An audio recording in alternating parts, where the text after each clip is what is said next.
I'll do my best this morning. I don't know what's happening in my throat, but um, I'm basso profundo here. So uh, we're in Psalm chapter. I can't believe I just said that. There are no chapters in Psalms, and you know that. Psalm 1. Um, there are so many bunny trails, potential bunny trails here in Psalm 1, and I think I've taken most of them. Um, we first of all we looked at there are three, at least, not only, but there are at least three kinds of um, people who basically uh, ex- uh, uh, have either wandered or uh, um, intentionally left God's design. And these are three kinds of people that the warning is you don't want to hang out with them. You know, the wicked, the sinner, the mocker. Now, here's something we talked a little bit about it, as we're saying again. We live in a world that's literally full of those kinds of people. So, I, it, it's not about you just never associate with these people. It's not even about you avoid these people. It's about you don't become like them. You know, Jesus ate with, associated with, was with all kinds of sinners.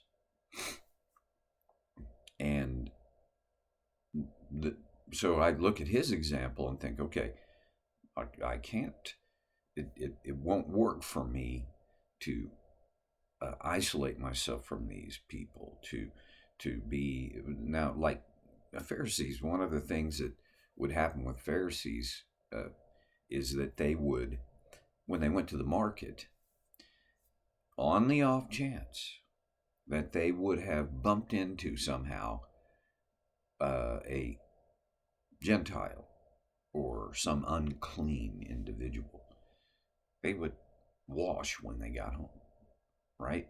Because they didn't want to be contaminated by those people. That's not what Psalm 1 is talking about. It's talking about don't don't choose their values.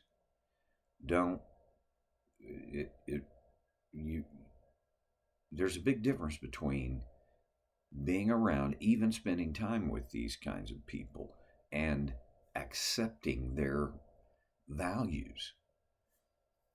I remember as a kid, my mom used to say, you have to hate the sin but love the sinner. And I thought, well, that's just stupid. Now I'm looking at it and going, okay, I think that's kind of Jesus like. So, all right. We don't we don't pull into our lives the values of these three kinds of people. And when we are able, and because, in my opinion, it's because we partner with God's design and His Spirit and His work, we then become, and He uses the analogy of a fruit tree. We, we bear fruit in season. And then in verse 4, can you believe it? I've spent all that time on the first three verses, and I, I I'm going to try to do better. Verse 4, not so the wicked. They are like chaff that the wind blows away. We city dwellers don't know much about chaff. It's an agricultural term, and there's still chaff today.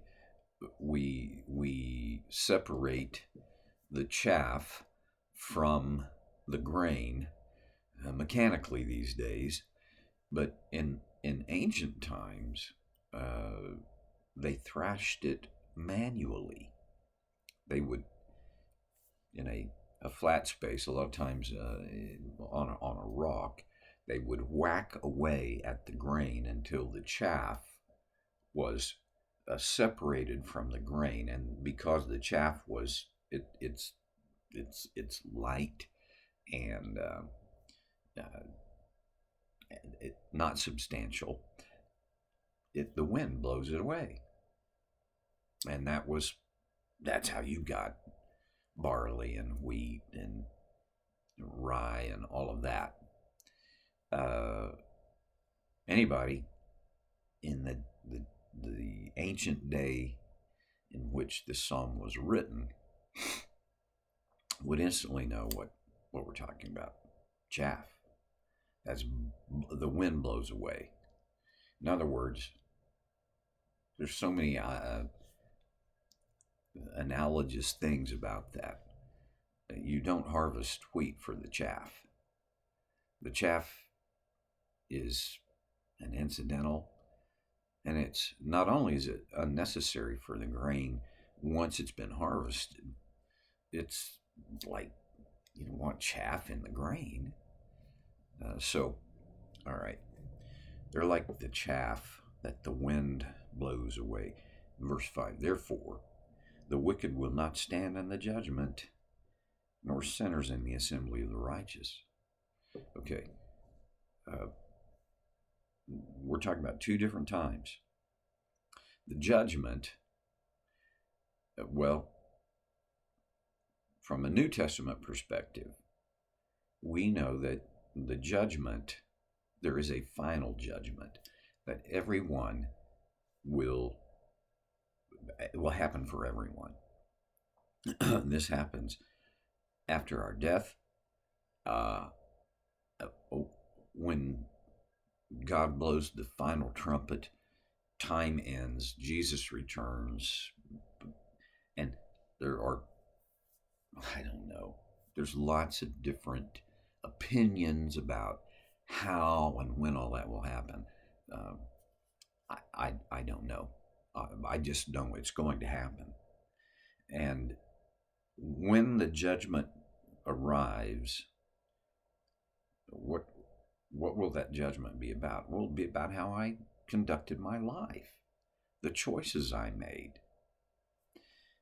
I believe, and you can believe differently, but my belief is that in that final judgment, what is referred to by a lot of millennial scholars, not millennial people, but scholars that study and write about the millennium, really, it's not even the millennium.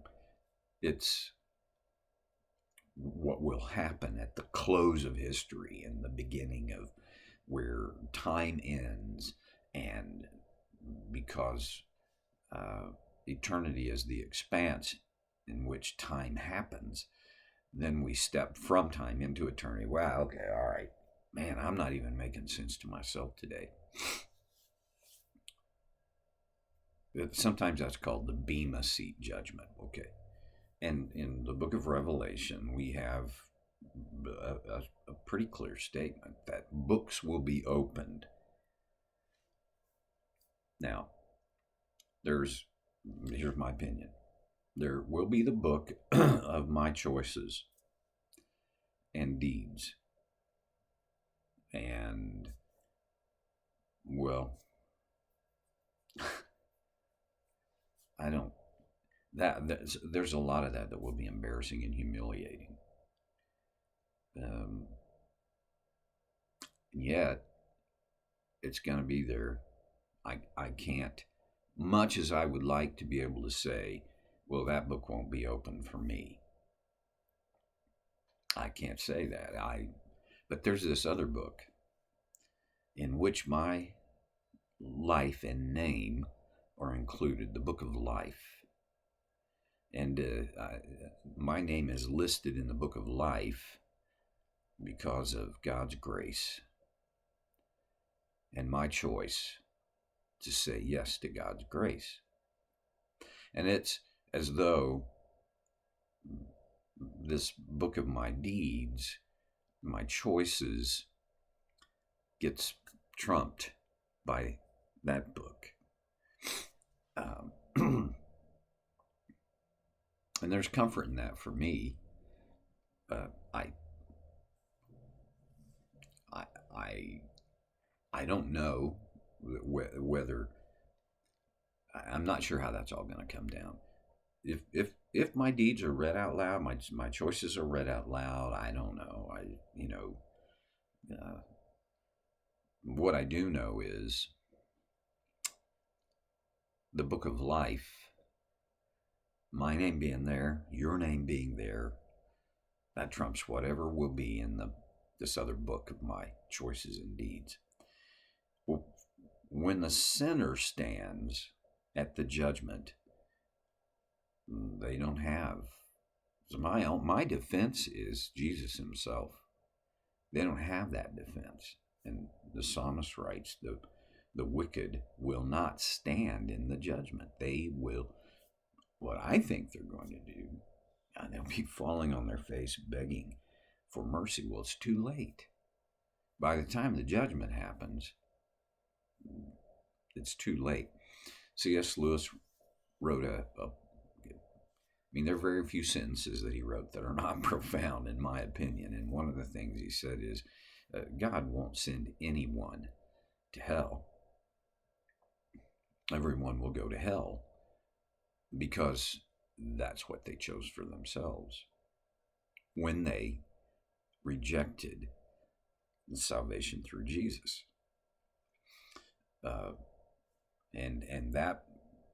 And once I die, there's no second chance on any of that. And the wicked who never said yes to Jesus, they're not going to be able to stand at the judgment. They'll beg for mercy that cannot happen because their choice has already been sealed. Ugh, okay. And he goes on, nor sinners in the assembly of the righteous. What that has to do with is just the culture. It's society. There will be a distinction between the wicked, excuse me, and the righteous. Okay, now bear with me here. I think the line is going to be fuzzy always between the wicked and the righteous. How righteous do I need to be in the company of the assembly of the righteous? How wicked does a person have to be in the assembly, to have crossed this line, and now they are wicked? I don't know, because I still think and do some wicked things. I'm still in this process of maturing into the nature of Jesus. Where I see the line, it's not so much.